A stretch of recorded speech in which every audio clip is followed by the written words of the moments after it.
Assalamualaikum warahmatullahi wabarakatuh.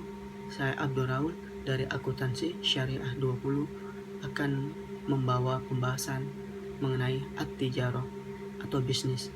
Bisnis mungkin tak asing lagi dengan yang kita dengar ini. Apa itu bisnis? Bisnis adalah suatu kegiatan yang dilakukan oleh manusia untuk mencapai penghasilan atau pendapatan untuk memenuhi kebutuhan atau keinginan hidupnya dengan cara mengelola sumber daya ekonomi dengan cara efektif dan efisien. Bisnis dalam pandangan Islam. Nah, bisnis dalam pandangan Islam itu sangat dihalalkan dan dianjurkan. Bahkan bisnis dilakukan oleh para sahabat-sahabat Rasulullah di zaman dahulu. Bahkan sahabat-sahabat Nabi banyak para pembisnis dan hartanya sangat bermanfaat untuk perkembangan Islam. Prinsip-prinsip bisnis dalam Islam. Yang pertama, customer oriented. Dalam bisnis, Rasulullah selalu menerapkan prinsip ini, yaitu prinsip bisnis yang mengutamakan kepuasan pelanggan. Nah, untuk melakukan prinsip ini Rasulullah menerapkan keadilan, kejujuran, serta amanah dalam melaksanakan bisnis. Jika terjadi perbedaan pandangan, diselesaikan secara adil dan damai. Yang kedua, transparansi. Nah, transparansi ini yaitu prinsip kejujuran dan keterbukaan dalam bisnis merupakan kunci keberhasilan dan kunci utama dalam berbisnis ini. Jika kita tidak menerapkan kejujuran, maka selesailah bisnis kita tidak diberkahi oleh Allah. Nah, yang ketiga yaitu persaingan yang sehat. Islam melarang persaingan yang bebas, yang menghalalkan segala cara, karena hal ini bertentangan dengan prinsip-prinsip muamalah Islam. Islam memerintahkan umatnya untuk berlomba-lomba dalam kebaikan, yang berarti bahwa persaingan tidak lagi berarti sebagai usaha mematikan pesaing lainnya, tetapi dilakukan untuk memberikan sesuatu yang terbaik bagi usahanya. Tujuan berbisnis dalam Islam.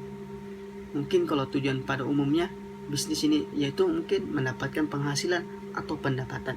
Nah, tapi di dalam bisnis, tujuan dalam Islam ini ialah mengedepankan keadilan dan kompetisi yang fair. Bisnis Islam bukanlah hal yang mendapatkan keuntungan, namun juga mengedepankan nilai-nilai yang dimiliki oleh syariah. Adapun dalil tentang at-tijarah atau bisnis yang saya ambil salah satu dari Al-Quran surah An-Nisa ayat 29 yang berbunyi, Ya ayyuhalladzina amanu la takulu amwalakum bainakum bil batili illa an takuna tijaratan antaradi minkum wala taqtulu anfusakum innallaha kana bikum rahima, yang artinya, wahai orang-orang beriman, janganlah kamu saling memakan harta sesamamu dengan jalan yang batil atau tidak benar, kecuali dalam perdagangan yang berlaku atas dasar suka sama suka di antara kamu, dan janganlah kamu membunuh dirimu. Sungguh Allah Maha Penyayang kepadamu. Kandungan dari ayat ini karena tentang bisnis. Nah, kandungannya ini yaitu singkat saja yang saya pahami, yaitu kita mencari harta dibolehkan dengan cara berniaga atau berjual beli dengan dasar kerelaan kedua belah pihak tanpa suatu paksaan. Jangan terjadi suatu paksaan. Jika ada terjadi paksaan, maka terjadi perselisihan dan permusuhan. Karena jual beli yang dilakukan secara paksa tidak sah walaupun dia bayaran atau penggantinya. Dalam upaya mendapatkan kekayaan tidak boleh ada unsur zolim kepada orang lain, baik individu atau masyarakat. Tindakan ini memperoleh harta secara batil, misalnya mencuri, riba, berjudi, korupsi, menipu, berbuat curang, mengurangi timbangan, suap-suapan, dan lain-lainnya. Mungkin itu saja pembahasan mengenai at-tijarah atau bisnis dari saya. Kurang dan lebihnya mohon maaf. Sekian. Assalamualaikum warahmatullahi wabarakatuh.